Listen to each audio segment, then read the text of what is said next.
Buenas tardes, lo primero, bienvenida a todas a este módulo sobre refracción, tendencia y futuro. Primero de todo me voy a presentar, soy Carlos Carpena Torres, soy investigador predoctoral del grupo de investigación OCUFAR, pertenezco al Departamento de Optometría y Visión de la Universidad Complutense de Madrid. Acabé el grado en óptica y optometría en 2015 por la Universidad de Granada. En 2016 acabé también el máster en optometría y visión por la Universidad Complutense de Madrid y actualmente me encuentro realizando el doctorado en el Departamento de Optometría y Visión de la Complutense.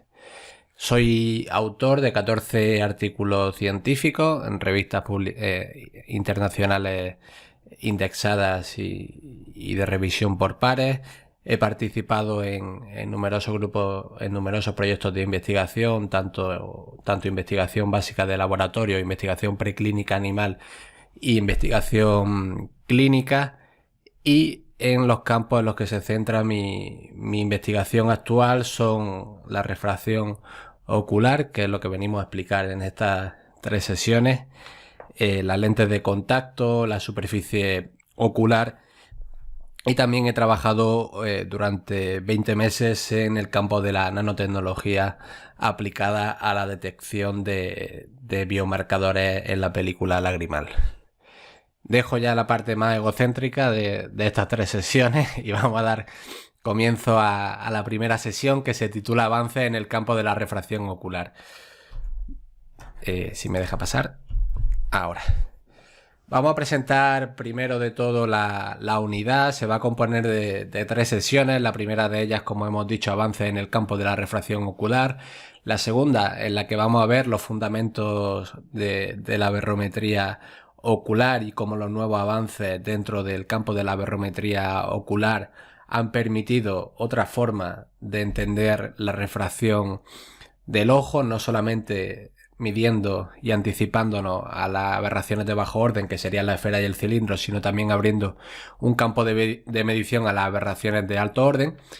Y por último, en la tercera sesión vamos a ver las diferentes aplicaciones que tiene la medida de esta aberrometría ocular en los diferentes campos de la optometría, como son las lentes de contacto, la cirugía refractiva o el ojo seco, para ponernos al día de los diferentes avances que hay tanto en investigación como nuevos avances de tratamiento que están apareciendo en la práctica clínica asociados a esta medida de las aberraciones oculares. En cuanto a la actividad complementaria que os he propuesto, no he dado una relación de artículos, pero sí os propongo que leáis primero de todo un artículo en relación a la aberrometría ocular. Ya veréis cuando lleguéis a la sesión 3 que yo os muestro varios artículos, de los cuales evidentemente no podéis elegir los que yo os muestro, pero sí alguno que sea parecido. Entonces tenéis que elegir un artículo, leerlo y hacer una discusión crítica de ese artículo científico sobre aberrometría ocular. Y por último tenéis un cuestionario final, son 10 preguntas muy fáciles que si veis las presentaciones y se sigue todo con normalidad no tendréis ningún problema en contestarlas. Y no sé qué fecha, creo que a finales de julio. Claro, yo estoy grabando, tened en cuenta, yo estoy grabando esto a finales de mayo. Sé que en julio tenemos una tutoría durante... yo voy a estar respondiendo todas vuestras dudas durante una semana. Luego tenemos también un día una tutoría en la que, pues, imagino que me podréis consultar todas aquellas cosas que no entendéis y que se quedan en un hilo. Para avanzar y ya meternos de lleno con esta sesión, que como recordamos se titula Avance en el campo de la refracción, y yo lo pongo entre paréntesis, no, en interrogación. ¿Hay realmente avances en el campo de la refracción? Veremos. A ver, en primer lugar vamos a ver dónde estamos, cuál es la perspectiva histórica en este campo de la refracción desde Mesopotamia hasta nuestros días. Después, en la segunda parte de la presentación, veremos qué métodos de refracción objetiva hay al margen de lo que ya conocemos como retinoscopía, qué sistemas de autorrefracción existen. Y por último nos vamos a centrar en la medida, bueno, en la medida no, en los avances que hay en el campo de la refracción en relación a la aparición de nuevos sistemas de refracción automatizada y cómo sobre todo durante la última década la aparición de la automatización en la industria ha hecho que este tipo de sistemas de refracción automatizada y los sistemas de aberrometría se incorporen en nuestra práctica clínica y cada vez más estemos familiarizados con ellos. Vamos a entender todo y cada uno de estos pasos por separado. Vamos a empezar con una perspectiva histórica que nos va a llevar, como ya digo, desde Mesopotamia, 3000 años antes de Cristo, aquella civilización que vivía entre el mar Mediterráneo, el mar Negro, el mar Rojo, el mar Arábico y el mar Caspio, ocupando toda esta región, y es el inicio de la civilización y cómo con tantos otros campos de la ciencia y de la arte ya aparecen los primeros restos de, en este caso, minerales de obsidiana. Se encuentran hallazgos ya por el 3000 a.C. de obsidiana que está perfectamente pulida en cada una de sus caras, y se pueden llegar a ver incluso hasta el reflejo de las personas en estos minerales de obsidiana. También utilizan este mineral en esta civilización para construir puntas de lanza, construir puntas de flecha, pero lo que llaman la atención desde un punto de vista de la óptica es que ya incluso se tallan estas superficies que permiten el reflejo de los objetos. Tened en cuenta que antes el único reflejo al que estaban expuestos las civilizaciones eran al reflejo del mar y el reflejo de los ríos y los lagos. Por tanto, evidentemente no es un gran avance para la óptica, pero sí para que nos hagamos una idea que ya a 3000 años antes de Cristo se tenía cierta percepción de cómo manipular las superficies para generar y jugar con la luz. Y ya en la antigua Grecia, tienen que pasar bastantes años, más de 2500 años, Platón en primer lugar, en sus discursos y en sus diálogos, concretamente la alegoría de la caverna, que yo creo que todos conocéis, digamos que se considera el primer tratado sobre la visión, en la cual se expone cómo la visión es un impedimento frente a la búsqueda del conocimiento. Si os acordáis, tenemos a los prisioneros debajo en el fondo de la cueva que están observando sombras y ellos creen que son reales esas sombras, pero realmente son sombras. Lo que pasa es que ellos no lo saben. Entonces ya, bueno, podemos considerar a Platón, entre comillas, un padre de la psicofísica. Nos venía diciendo ya hace 2500 años que la visión nos podía engañar y que teníamos que liberarnos de este mundo sensible para llegar al mundo de las ideas. Y Aristóteles, 40 años más tarde, fue un discípulo de Platón, le da la vuelta a este planteamiento y viene a decir que el conocimiento se adquiere a través del mundo sensible, es decir, a través de la visión, a través de los diferentes sentidos, y que no queda otra que fiarnos de ellos para llegar al conocimiento. Y esta visión aristotélica luego se mantendrá hasta final del Renacimiento, principio de la Edad Moderna con Descartes. Viajamos al Imperio Romano, la segunda de las grandes civilizaciones, y en textos de Plinio, que fue un escritor y un historiador, nos venía a contar que el emperador Nerón, cuando iba al Coliseo, utilizaba una esmeralda que se ponía delante de su ojo para ver mejor lo que estaba ocurriendo, el espectáculo que hubiese en ese momento en el Coliseo. Evidentemente, hasta la fecha no tenemos ningún tratado óptico que nos diga cómo manipular las superficies refractivas en este caso, la esmeralda, para corregir el error refractivo, pero podemos ya intuir de que se tenía una idea de que puliendo la superficie de una esmeralda se podía llegar a corregir, en este caso, el error refractivo miópico, ya que, bueno, pues Nerón necesitaba de esta esmeralda para ver lo que estaba pasando a lo lejos y no perderse nada. Simplemente una anécdota histórica.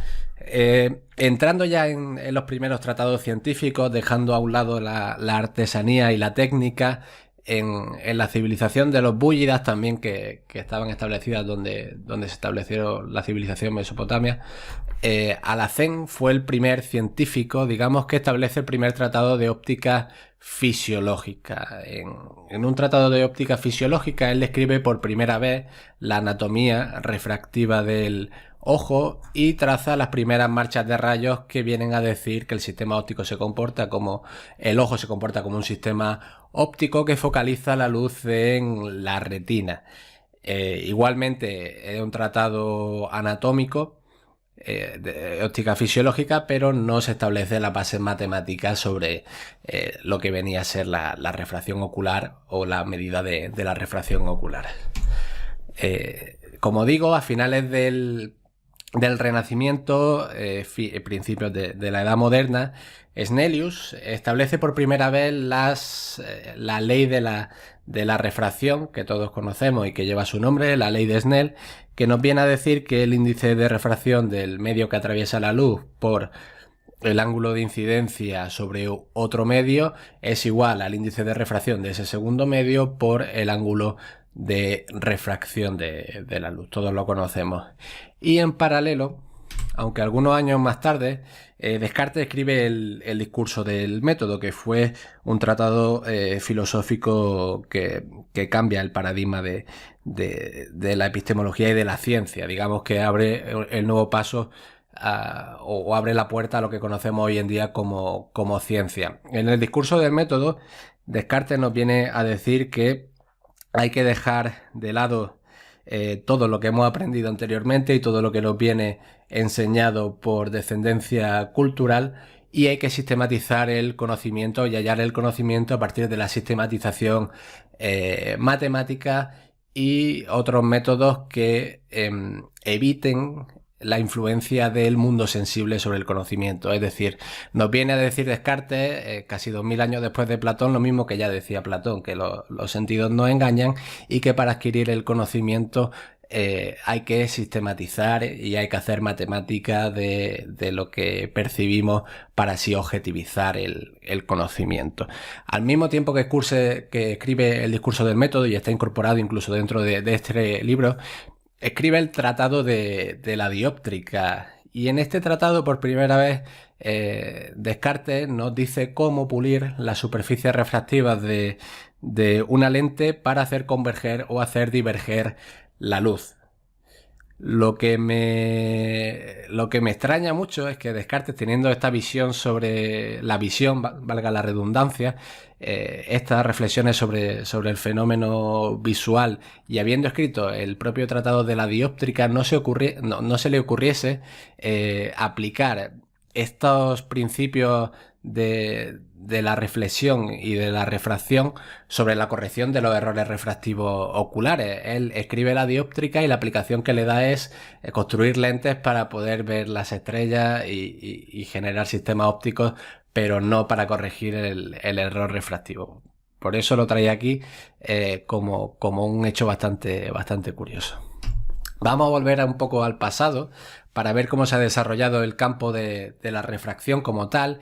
Ya en 1268, Roger Bacon, que era un filósofo de la escuela escolástica, hace la primera mención a las gafas.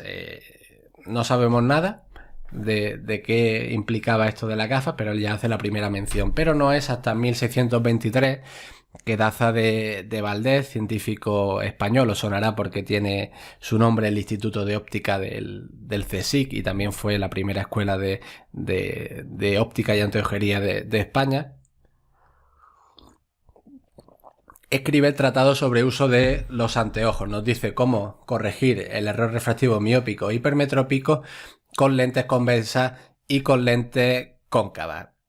Pero hasta ese momento lo único que se hace es pulir lentes cóncavas y convexas y ponerlas delante del ojo para saber con cuál de ellas se veía mejor. Es decir, hay artesanía, pero todavía no hay una ciencia concreta sobre cómo medir el error refractivo. En 1878 se da el primer gran paso en la medida de la refracción ocular, cuando Edmund Landolt describe los principios de la retinoscopía por primera vez y los esquematiza desde un punto de vista matemático. Resulta curioso que desde 1878 hasta 2021 han pasado ya casi 150 años y los principios de la retinoscopía siguen siendo la misma y seguimos utilizando la misma técnica. Lo único que ha cambiado es que antiguamente... Perdón. A ver un poco. Antiguamente se utilizaba un espejo y una luz puntual para realizar la retinoscopía, y ahora tenemos todo integrado en un mismo dispositivo que es un retinoscopio. En 1916 ya aparece la patente, la invención del primer foróptero binocular, como lo conocemos a día de hoy, y se ha mantenido el mismo diseño hasta nuestros días, incorporando más pruebas, pero el diseño viene a ser el mismo. Por tanto, ya también más de 100 años utilizando el foróptero para hacer la refracción subjetiva. Y el gran cambio en el mercado y en la ciencia y en este campo de la refracción aparece con los primeros autorrefractómetros a finales de la década de los 70, a principios de los 80.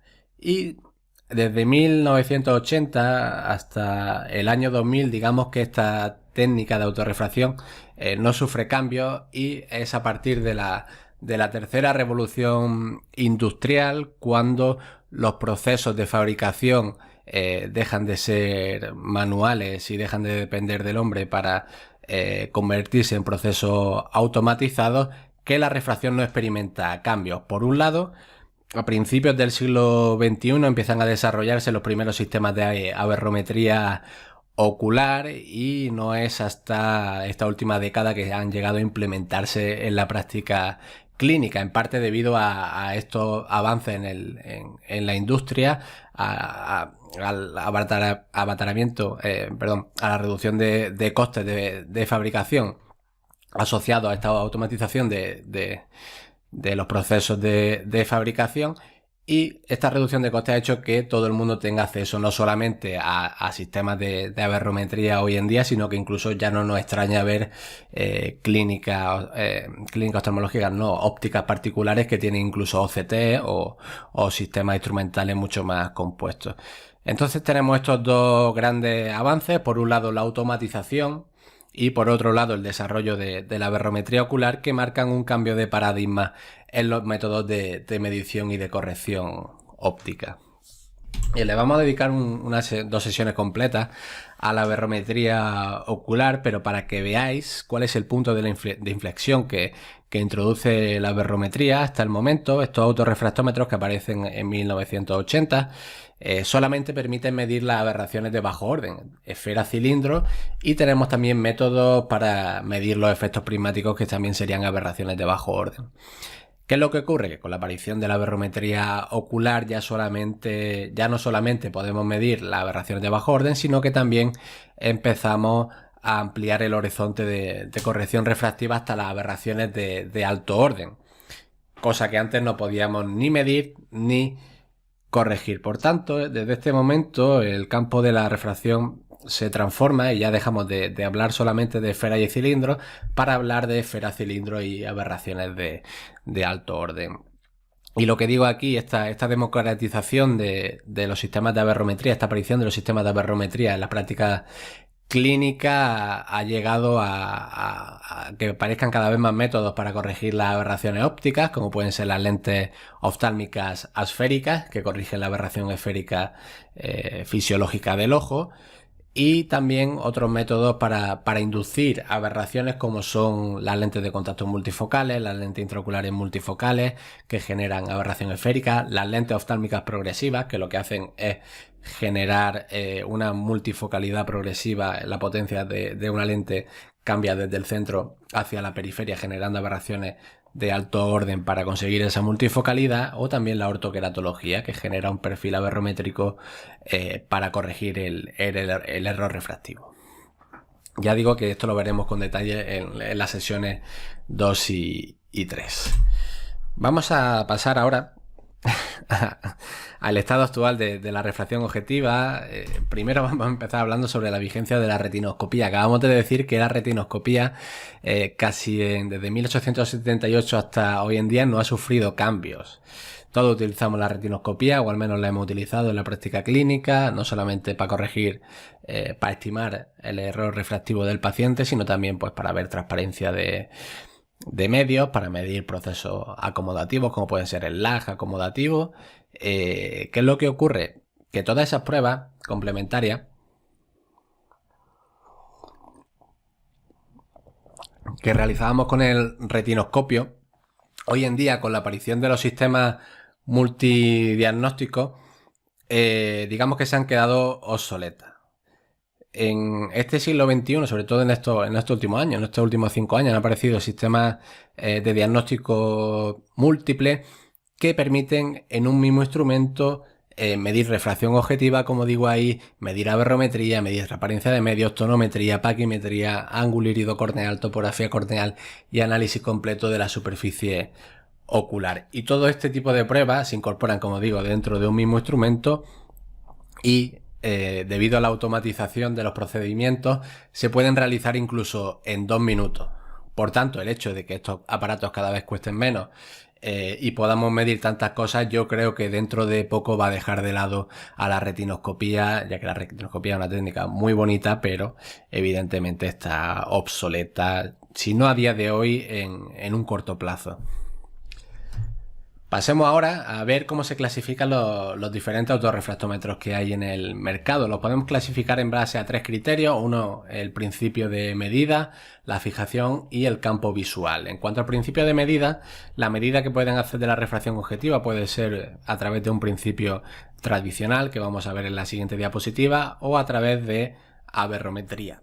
La mayoría de sistemas que están apareciendo hoy en día son aberrómetros que no solamente miden la refracción objetiva, que serían las aberraciones de bajo orden, sino también que nos dan más información acerca del frente de onda del ojo y sobre las aberraciones de alto orden. Por tanto, nos dan más información que los principios de medida tradicionales.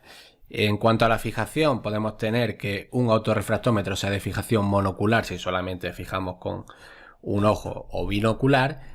Y el campo visual, hablamos de un autorrefractómetro de campo cerrado cuando tenemos un estímulo de fijación que se encuentra dentro del instrumento. Por ejemplo, el globo al final de la carretera. Y los autorrefractómetros de campo abierto serían aquellos cuyo estímulo de fijación no está en el propio instrumento, sino que está más allá del instrumento. Y por tanto, con ambos ojos, suelen ser binoculares, fijamos un punto de fijación que puede ser un octotipo al otro lado del gabinete o una pantalla digital también al otro lado del gabinete. Lo que digo aquí es que la mayoría de autorrefractómetros que hay en el mercado son monoculares y de campo cerrado, el típico autorrefractómetro que imagino que tendréis la mayoría y el que se os viene a la cabeza cuando hablamos de autorrefractómetros, mientras que por el contrario, como digo, no existen autorrefractómetros binoculares de campo cerrado, es decir, no hay un autorrefractómetro en el mercado que tenga una fijación binocular y que a la vez estemos focalizando o fijando un estímulo virtual como puede ser el globo al final de la carretera, como decimos. Aquí vemos los principios de medida en los que se basa la autorrefracción. Imagino que en las carreras lo veríais. Esto es simplemente un poco de refresco.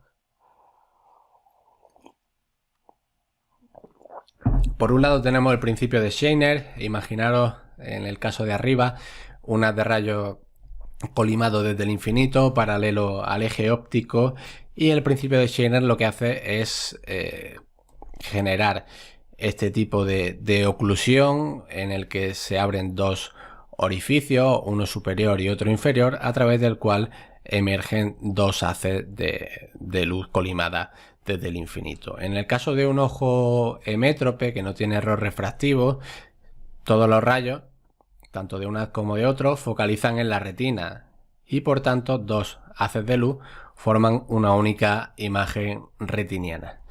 ¿Qué es lo que ocurre? Que si tenemos una ametropía, como en el caso de la miopía que estáis viendo aquí, estos dos haz de rayos se van a cruzar, van a focalizar por delante de la retina y la proyección va a generar una imagen retiniana arriba y otra imagen retiniana abajo. Es decir, en la retina vamos a tener luz, oscuridad y luz abajo.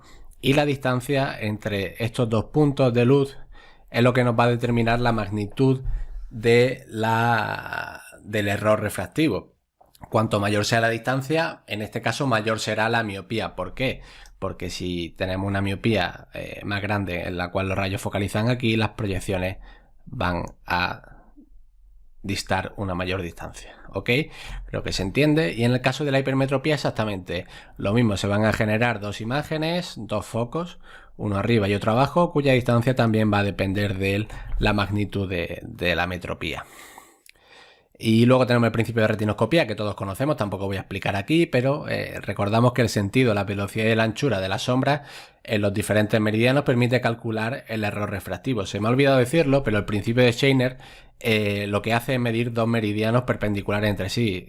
Imaginar un meridiano vertical y luego en otro meridiano horizontal proyecta también dos orificios y por tanto podemos hacer una composición cilíndrica de esa refracción objetiva y dar una esfera, un cilindro y un eje. Y por otro lado, ya por último, fuera de estos métodos tradicionales que son el método de Scheiner y la retinoscopía, tenemos la aberrometría, que basa su medida en el análisis de la forma que tiene un frente de onda ocular y, como digo, en la sesión 2 entraremos en detalle.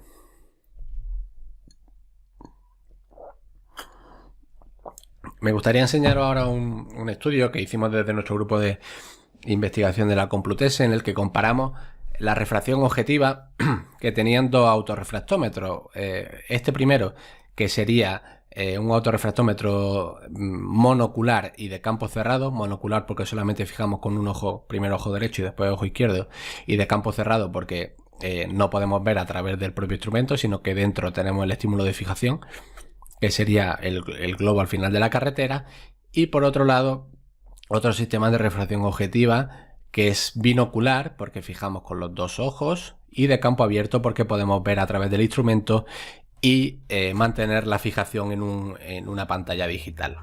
Lo que hicimos fue un estudio, como digo, en 99 participantes. Se hicieron 3 medidas con un autorrefractómetro y 3 medidas con el otro autorrefractómetro y se comparan las medidas refractivas en términos de equivalente esférico y componentes oblicuo y vertical del astigmatismo. El astigmatismo, por su parte, lo dan exactamente igual, o sea, no hay diferencia entre el astigmatismo que da este tipo de autorrefractómetro monocular de campo cerrado y el binocular de campo abierto, pero en el equivalente esférico encontramos que el autorrefractómetro binocular de campo abierto, que sería este de aquí, genera valores menos negativos en este equivalente esférico que el monocular de campo cerrado. En estos pacientes, en estos participantes, la refracción, el equivalente esférico que obtenemos con el binocular de campo abierto es de menos 0,85 y con el monocular de campo cerrado de menos 1,05, es decir, 0,20 dioptrías de diferencia. Y además el autorrefractómetro binocular de campo abierto mostró una mayor repetibilidad, es decir, que si hacemos 3 medidas en un mismo paciente, esas 3 medidas se parecen más entre sí en el caso del autorrefractómetro binocular de campo abierto. Y a su vez, este autorrefractómetro de campo abierto no mostró diferencias respecto a la refracción subjetiva, pero sí el autorrefractómetro monocular de campo cerrado mostró valores más negativos que la refracción subjetiva. Y esta sobreestimación que hace el autorrefractómetro de campo cerrado monocular se asocia a la estimulación de la acomodación durante el proceso de medida, es decir, que el estímulo de cercanía que genera este tipo de autorrefractómetro hace que el paciente acomode ligeramente y por eso se generen valores más negativos de equivalente esférico. Pero claro, esto es un estudio aislado, hay que analizar la literatura científica y cuando la analizamos en conjunto encontramos variabilidad en los resultados, es decir, que otros modelos de autorrefractómetros con los mismos diseños muestran valores diferentes. Nos encontramos autorrefractómetros monoculares de campo cerrado que dan los mismos valores que la refracción subjetiva e incluso estudios de autorrefractómetros binoculares de campo abierto que generan valores más negativos de equivalente esférico respecto a la refracción subjetiva. Entonces, en función de la literatura científica, os parece ser que depende de cada modelo, depende de cómo esté diseñado el estudio, encontramos unos resultados u otros.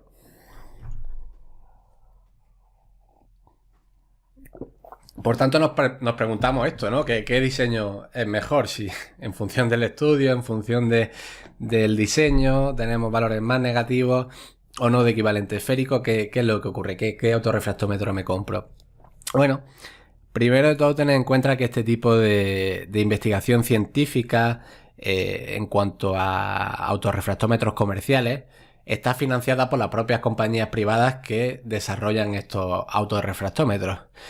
¿Qué es lo que ocurre? Que quien paga decide si se publica o no se publica. Es decir, yo puedo firmar una cláusula con el fabricante del autorrefractómetro por la cual él me paga, financia mi investigación o financia otro tipo de investigaciones, y yo me comprometo a no publicar los resultados si salen mal. Es decir, si el autorrefractómetro da medidas diferentes a la refracción subjetiva. Y por otro lado, tenemos que igual ese tipo de cláusulas no se firman, pero yo hago el estudio y veo que hay malos resultados con el autorrefractómetro. Entonces, claro, yo tengo la presión de decir, una compañía privada me está financiando para llevar a cabo esta investigación y otras investigaciones con las que me puedo financiar a través de este dinero, pero claro, si publico algo que va en su contra, igual para el siguiente estudio no me dan dinero. Entonces eso hace que estudios con resultados negativos no se publiquen. Y luego tenemos, al margen de las compañías privadas, lo que se llama sesgo de publicación, y es la tendencia que tienen las revistas científicas a solamente publicar resultados positivos. No interesa algo que sale mal. Yo tengo un autorrefractómetro comercial, lo evalúo y encuentro diferencias respecto a la refracción subjetiva, y al editor de la revista no le interesa publicarlo porque él quiere algo que realmente funcione, porque es lo que da, digamos, visibilidad a la revista y al trabajo científico. Entonces, no solamente por parte de las compañías privadas que presionan para que no se publiquen los estudios que salen mal, sino que ya las propias revistas también no aceptan estos artículos que salen mal, hace que cuando analicemos toda la literatura científica en su conjunto nos encontremos resultados estupendos con la mayoría de autorrefractómetros que hay en el mercado. Pero realmente esto es así. ¿Realmente todos los autorrefractómetros que tienen estudios científicos publicados en la literatura científica son tan magníficos? ¿O hay algún estudio por ahí que no se ha publicado y del cual no tenemos información? Entonces, debido ante ese bloqueo de conocimiento, claro, no podemos saber qué diseño es mejor. Podemos comparar individualmente un instrumento con otro, pero si no analizamos todo en conjunto y nos faltan tantos datos, no podemos decir qué tipo de diseño es mejor o qué tipo de autorrefractómetro es mejor. Por eso digo aquí, cuando compréis un autorrefractómetro, no solamente un autorrefractómetro, cualquier instrumento, exigid evidencia científica y exigid que el fabricante o el distribuidor os dé artículos científicos publicados en revistas de calidad con diseños de calidad que demuestren la eficacia de ese instrumento. Y si no, amigos, ¿cómo sé yo que tu instrumento funciona? ¿No? Ya por último, vamos a pasar a la refracción automatizada. Vamos a empezar viendo qué es esto de la automatización. Todos sabéis lo que es la automatización, pero veréis las implicaciones que tiene en la práctica clínica. Esto es un sistema multidiagnóstico, el de la imagen que os he puesto anteriormente, que realiza aberrometría, topografía, paquimetría, tonometría, una foto de transparencia de medio y otra foto de la superficie ocular. Y lo hace todo en 2 minutos. ¿Veis? Os voy a poner el vídeo que está en cámara rápida, está con una velocidad de por 2. Tarda 2 minutos en hacer ojo derecho y ojo izquierdo, solamente dándole a un botón. Esto es automatización. Veréis. Le doy al botón y ya automáticamente está enfocando el sistema. Ahí toma una imagen de retroiluminación. Está midiendo a la vez la refracción objetiva mediante aberrometría. Ya ha acabado de hacer la aberrometría. Ahora está haciendo la topografía mediante la proyección de discos de Plácido. Acaba, toma una fotografía, una imagen de Scheimpflug que permite la paquimetría. Y ahí está midiendo por último la tonometría. ¿Veis? Ping, ya está. Acaba con el ojo derecho y automáticamente encuentra el ojo izquierdo y empieza el procedimiento con el ojo izquierdo. Esto es automatización. En la automatización, la principal ventaja que nos da, evidentemente, es un ahorro de tiempo increíble. Porque en un mismo instrumento no tenemos que levantar al paciente y llevarlo de mesa en mesa para hacerle toda y cada una de estas pruebas, y ya el propio algoritmo automatizado hace que todo sea rapidísimo. Y como digo, en menos de 2 minutos tenemos todo este tipo de pruebas. Por eso decía antes que la retinoscopía, qué sentido tenía hoy en día si tenemos este tipo de instrumentos que cada vez más se están implementando en la práctica clínica. Y vamos ahora, sabemos qué es lo que es la automatización, y vamos a ver en qué consiste la refracción automatizada. Una refracción 100% automatizada es aquella en que tanto la refracción objetiva como la refracción subjetiva se incorporan dentro de un mismo dispositivo. en lugar de tener ese dispositivo que habéis visto antes, que mide paquimetría, que mide todo lo demás, pues tenemos un dispositivo que solamente mide refracción objetiva y refracción subjetiva. Hasta ahora solamente teníamos medir la refracción objetiva con un autorrefractómetro, levantábamos al paciente, lo llevábamos al forastero y en el forastero graduábamos. Pero en los sistemas de refracción automatizada tenemos todo dentro de un mismo dispositivo y lo veremos ahora con un ejemplo. Para que hagáis una idea de cómo es el procedimiento guiado. A ver, realmente en el mercado solamente hay un, hay un dispositivo de refracción automatizada 100%, que es el iRefract. Y es el que os voy a explicar. Han aparecido dos dispositivos más con los años que vamos a ver ahora, pero que no han llegado a cuajar. Entonces, este tipo de algoritmo automatizado se corresponde con el del sistema iRefract. Este sistema lo que hace primero es una refracción objetiva. Imaginaos que tenemos en el ojo derecho una refracción objetiva de menos 3,50 a menos 2,25. Y una vez que hace la refracción objetiva, que está automatizada, es decir, le damos al botón y automáticamente se mide la refracción objetiva, coloca las lentes en el sistema automáticamente, una vez que acaba la refracción objetiva. Y una vez colocadas las lentes delante del ojo, mediante una tablet, hacemos preguntas muy básicas al paciente si ve más nítido el octotipo con la lente 1 o con la lente 2. Imaginaos que tenemos una esfera de menos 3,50. La primera comparación que hace el sistema es si ve mejor, más nítido con la lente 1, que sería una compensación de menos 3,50, es decir, la misma de la refracción objetiva, o con la lente 2, que es un menos 4. En función de la respuesta del paciente, imaginaos que elige con menos 4, el rango de diferencia entre lente 1 y 2 se acorta. Es decir, que en la siguiente pregunta nos va a comparar si ve más nítido con la lente 1, que sería menos 3,75, o con la lente 2, que sería menos 4. Si elige menos 3,75, tenemos que la prescripción final que hace el instrumento es de menos 3,75. Y si elige menos 4, la refracción final es de menos 4. Y todo esto está automatizado con un algoritmo que lo único que tenemos nosotros que hacer es preguntar mejor lente 1, mejor lente 2 y darle a la tablet. Digamos, hombre, este proceso realmente no está 100% automatizado porque requerimos del feedback del paciente, pero lo único que tenemos que saber del paciente es 1 o 2 y en base a su respuesta le damos y el sistema ya cambia automáticamente las lentes que están delante del ojo. Y para el cilindro exactamente lo mismo. Imaginaos que tenemos un cilindro de menos 2,25, se le pregunta al paciente mejor con el menos 2,25 o con menos 2,75. Si elige menos 2,25 se reduce el rango y más nítido con menos 2,25, que sería la lente 1, o menos 2,50, que sería la lente 2. Si elige menos 2,50, el cilindro prescrito es menos 2,50. Y así hacemos primero un ojo y luego el otro ojo y tenemos una refracción que está automatizada, en tanto que la refracción objetiva se mide de forma completamente automática, se colocan las lentes delante del ojo completamente automáticas y luego a través de la tablet tenemos que guiar el algoritmo automatizado. Estos son los dispositivos comerciales que han aparecido a lo largo de los años, ya digo 100% automatizados.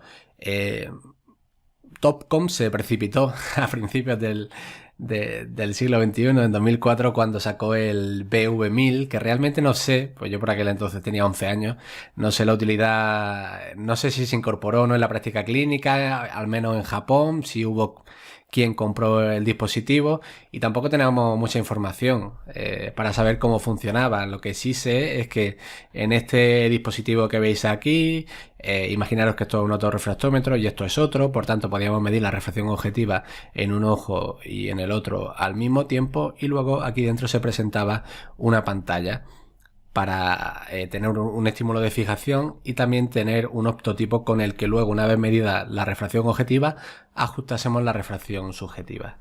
En 2016 una empresa española, un fondo de inversión de Valor Salud, sacó al mercado Ion Vision Analyzer, que realmente no sé por qué no llegó a entrar en el mercado, ya que se vendieron muy pocos instrumentos y la empresa tuvo que cerrar porque entró en quiebra y hubo bastantes problemas.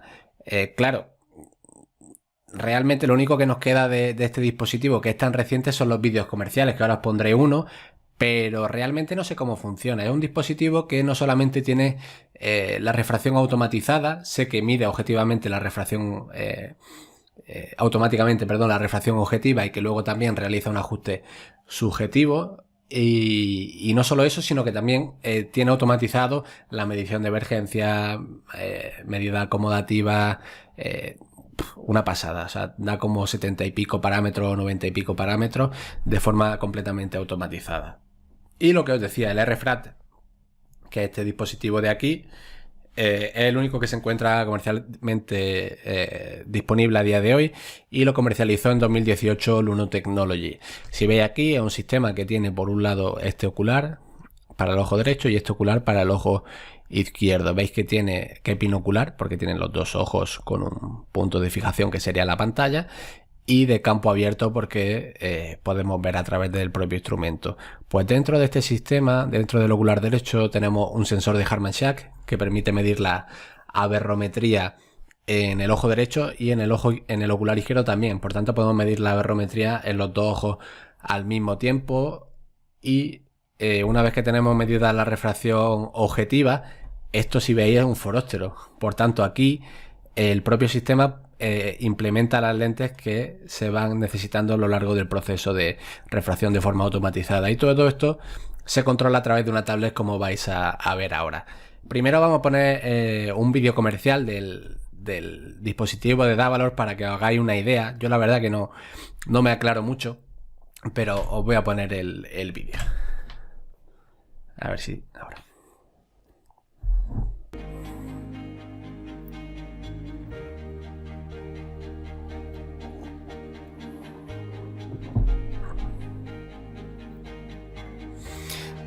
Veis que mide la altura de la paciente, y la altura simplemente la mide para bajar ese dispositivo superior, que lo que hace es una inversión 3D de realidad virtual, como estáis viendo.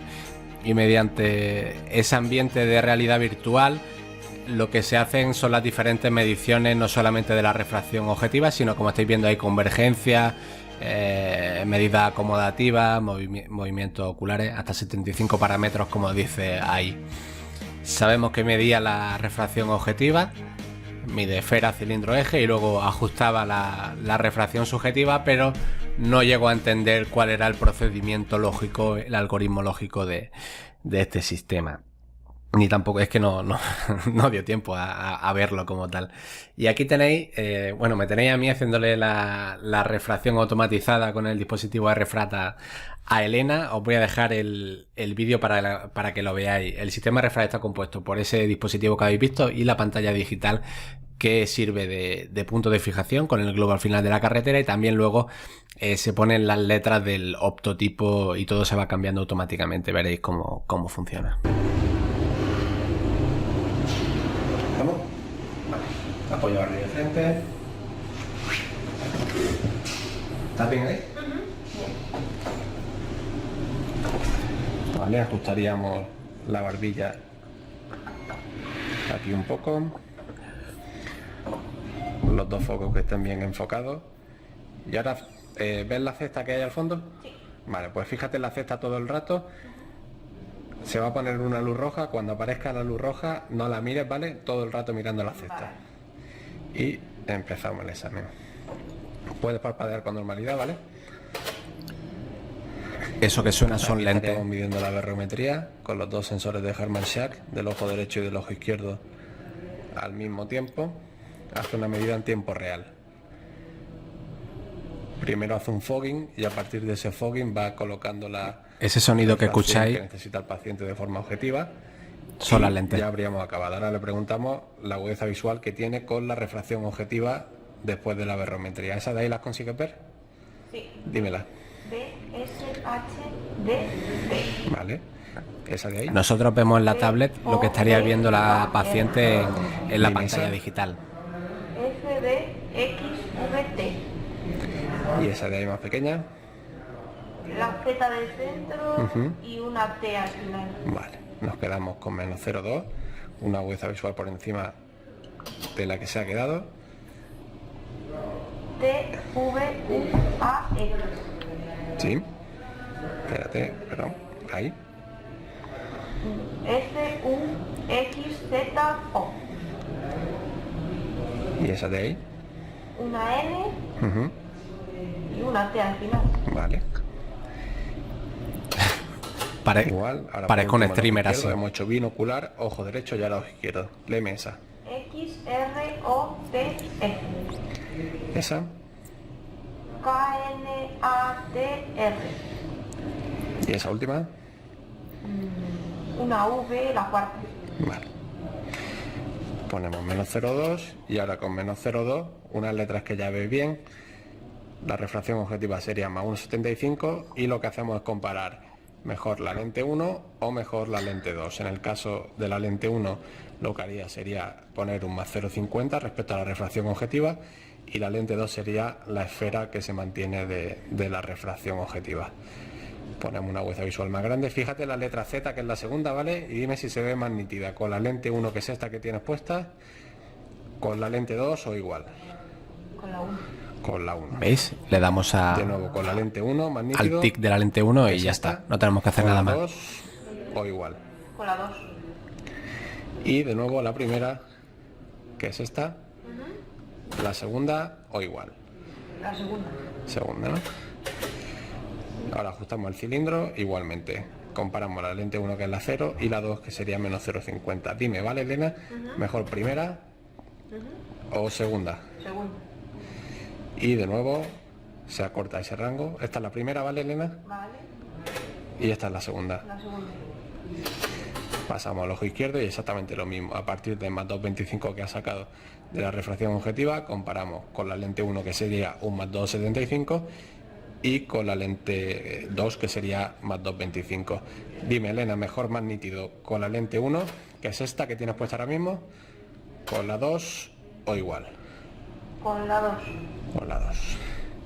De nuevo con la 1 que es esta, con la 2 Con la 2. Tengo y frío el con la café 1 ya. de nuevo, con la 2 Igual. igual, ¿no?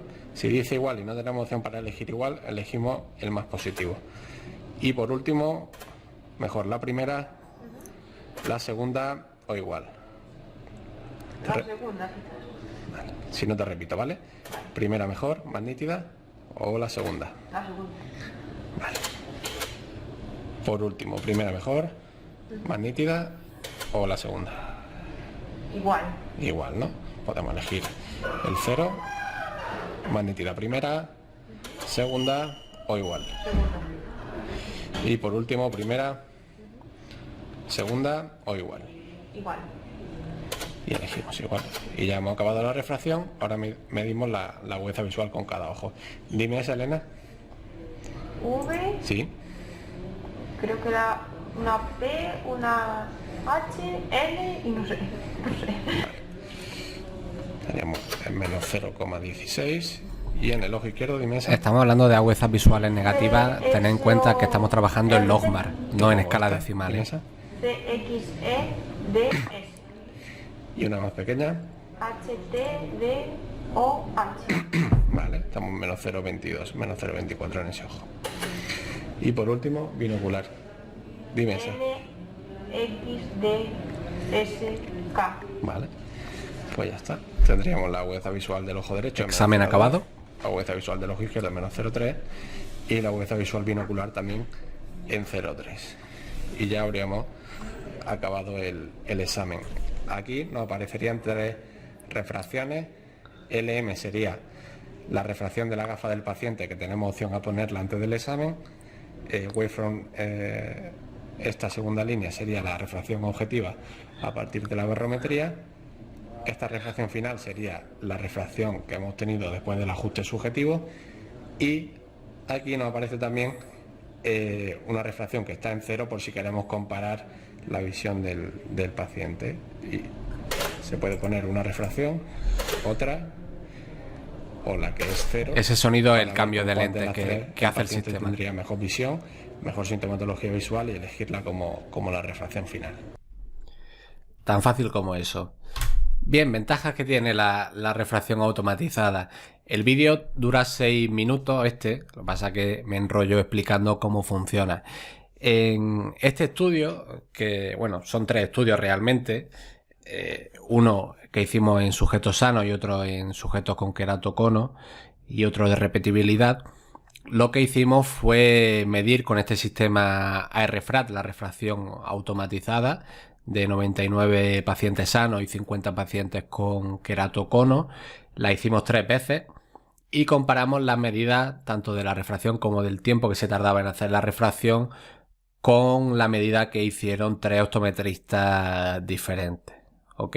Por tanto, cogemos la media de las 3 medidas de la refrat y la media de las 3 medidas de los 3 optometristas diferentes y comparamos los resultados. Lo que vimos es que no hubo diferencias en términos de esfera y de cilindro entre la RFRAT y la refracción subjetiva, pero el sistema ARFRAT tardó mucho menos tiempo en hacer la refracción, ya que está completamente automatizada. En pacientes sanos tenemos que con el RFRAT tardamos en hacer la refracción tanto objetiva como subjetiva 3 minutos y 25 segundos, mientras que la refracción subjetiva de estos pacientes se tarda 4 minutos y 50 segundos. Tened en cuenta que son 4 minutos y 50 segundos solamente la refracción subjetiva.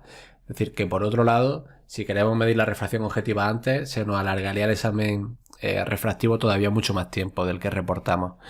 Y luego en pacientes con queratocono, que tampoco hubo diferencia, se mostró igualmente eficaz para determinar el error refractivo. El ARFRAT tarda 5,37 minutos, 5 minutos y 37 segundos en 50 pacientes con queratocono, y la refracción subjetiva tardó 8 minutos y 36 segundos. Y luego, por otro lado, también demostramos que las medidas de la RFRAT son más repetibles que las que realizan 2 optometristas diferentes sobre un mismo paciente. ¿Qué quiere decir esto? Que si yo repito la misma medida con el RFRAT a un mismo paciente, esas 2 medidas son más parecidas entre sí que las que podrían realizar primero un optometrista y luego otro optometrista diferente. Y es lo que digo aquí, ¿sustituirá la refracción automatizada a la refracción subjetiva tradicional? Bueno, yo no, a ver, estoy convencido, no estoy 100% convencido, pero sí creo que va a suponer un cambio de paradigma y no sé si en los próximos 5 años, pero dentro de unos cuantos años sí nos encontraremos cada vez más sistemas de refracción 100% automatizada en la práctica clínica. En pacientes sanos sabemos que estos sistemas tienen bastante precisión, es decir, que la refracción que hoy obtenemos con estos sistemas es muy parecida a la refracción subjetiva. Siempre hay un 5% de los pacientes que suelen dar problemas, pero exactamente igual que si la refracción la realizan 2 optometristas diferentes. Al final, de 100 refracciones de 100 pacientes diferentes, va a haber discrepancia entre un optometrista y otro en bastantes refracciones. El problema viene con los pacientes con queratocono y con aberraciones de alto orden. Sí es verdad que el sistema funciona muy bien en un 95% de los pacientes que tienen queratocono, pero luego siempre hay un 5% de pacientes que se nos escapan y que realmente tenemos que hacer la refracción subjetiva tradicional porque la refracción que nos da el dispositivo RFRAT no funciona. Lo bueno que tiene este sistema RFRAT que es que lo podemos utilizar como un foróptero manual y podemos hacer la refracción completamente manual sin necesidad de que sea automática como habéis visto. Por tanto, en estos pacientes con queratocono que tenemos dificultades o los queratoconos que tienen anillos intracorneales, podemos hacer la refracción manual incluso dentro del mismo instrumento. Lo que pongo aquí es solo la precisión que tiene el sistema para estimar el equivalente esférico. La precisión es una medida bastante compleja porque se basa en análisis de Blanc-Alman, son análisis estadísticos relativamente complejos, pero que sepáis que lo que cabe esperar cuando utilizamos un sistema de medida de la refracción es que ese sistema no difiera en más de 0,50 dioptrías de la refracción subjetiva en el 95% de los pacientes.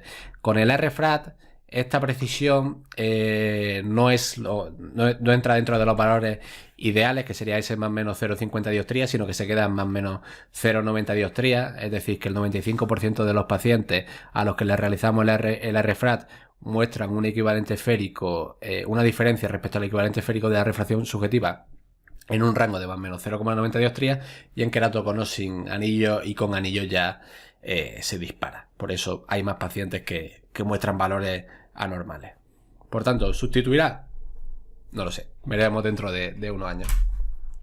Y ya por último, hemos hablado de la refracción automatizada como una automatización del 100%, es decir, que tenemos un autorrefractómetro automatizado, una autorrefracción automatizada y una refracción subjetiva automatizada. Pero hace poco Essilor sacó un foróptero automatizado, el Vision R800, que solamente tiene automatizado la refracción subjetiva.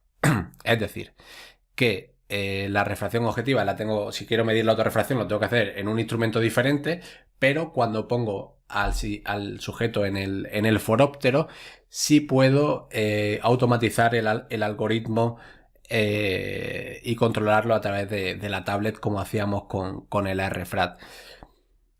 No lo veo una gran ventaja en este sentido la automatización solamente de la refracción subjetiva, ya que, como hemos visto, la principal ventaja que tiene la automatización es ese ahorro de tiempo que tenemos en consulta, que se puede dedicar a una exploración optométrica más compleja o simplemente a tener más volumen de consulta.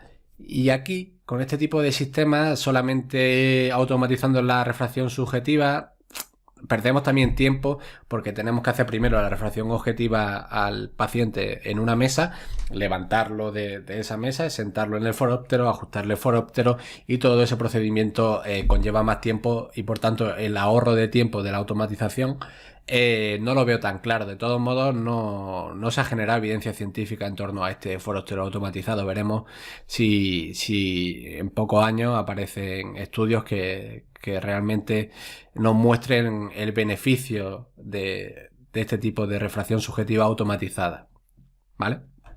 Y con esto ya acabamos. Os voy a dejar un vídeo también es un vídeo comercial.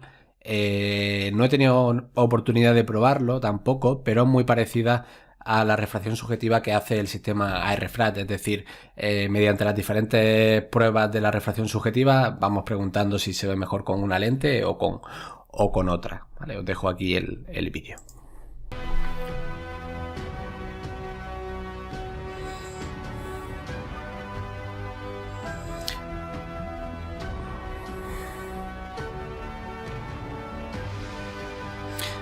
¿Veis? Ahí podemos configurar la secuencia de pruebas que incorporamos al examen de refracción subjetiva.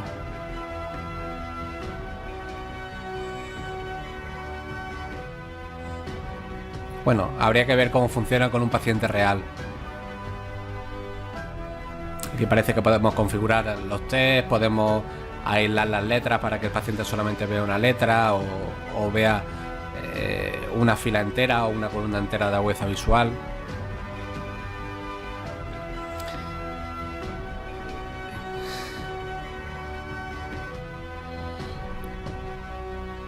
Bueno, aquí lo que evidentemente otra ventaja que tienen los sistemas automatizados es que ya están dentro, o sea, trabajan con más sistemas tablet y servidores que permiten almacenar los resultados de la refracción objetiva y la refracción subjetiva. Por tanto, no tenemos que apuntarlo a mano, y como cualquier otro instrumento tenemos los datos a disposición al momento. ¿Veis aquí, por ejemplo? Mira, esto es el examen biocular, parece ser el examen biocular. Con un ojo estaría viendo las letras de abajo y con el otro las de arriba. Entonces se le pregunta si ve más nítida una letra y se selecciona esta opción, o si ve más nítida la lente de abajo y se selecciona esta opción. E imagino que si en el momento que pulsa una opción u otra se cambian las lentes, se hace un fogging en el ojo que mejor vea, como un ajuste biocular. Lo que pasa es que la lente se cambia automáticamente, no tenemos que cambiarla nosotros. Y a ver, me deja cambiar ahora. Y ya está, ¿vale? Realmente esto sería todo. Yo lo que veo en cuanto a la refracción automatizada es que, aparte de la ventaja que que tienen en el ahorro del tiempo y en la repetibilidad de las medidas. Yo sé, y bueno, yo imagino que sí os lo podré contar, la tendencia que tienen estos dispositivos es automatizar todas las pruebas, es decir, unificar en un mismo dispositivo no solamente la refracción objetiva y subjetiva, sino también programar automáticamente el resto de examen binocular, acomodativo, sensorial, para que en un mismo examen de forma automática podamos evaluar todo en un mismo instrumento y de forma automatizada. Y esa va a ser la tendencia de los nuevos avances que haya en el campo de estos sistemas de automatización. Os voy a dejar el correo ahí, si tenéis alguna pregunta me la hacéis, de todos modos tendremos las tutorías. Yo creo que esta sesión ha sido la más ligera de las tres, porque esta la estoy grabando en último lugar, aunque para vosotros será la primera. Y yo creo que la segunda sesión y la tercera son bastante toscas, en el sentido de que hay mucha información y va a requerir de tranquilidad y de visualización, de visualizarla una vez, dos veces y asimilar bien los conceptos. Así que nada, os animo a que empecéis ya cuando tengáis tiempo con la segunda sesión, con la aberrometría, que como habéis visto ya amplía el rango o el horizonte de refracción no solamente a las aberraciones de bajo orden, sino también a las aberraciones de alto orden. Y nada, os dejo que disfrutéis y que una vez que acabáis las sesiones hacéis la actividad también y el cuestionario. Así que nada, un saludo a todas. Hasta luego. Chao, chao.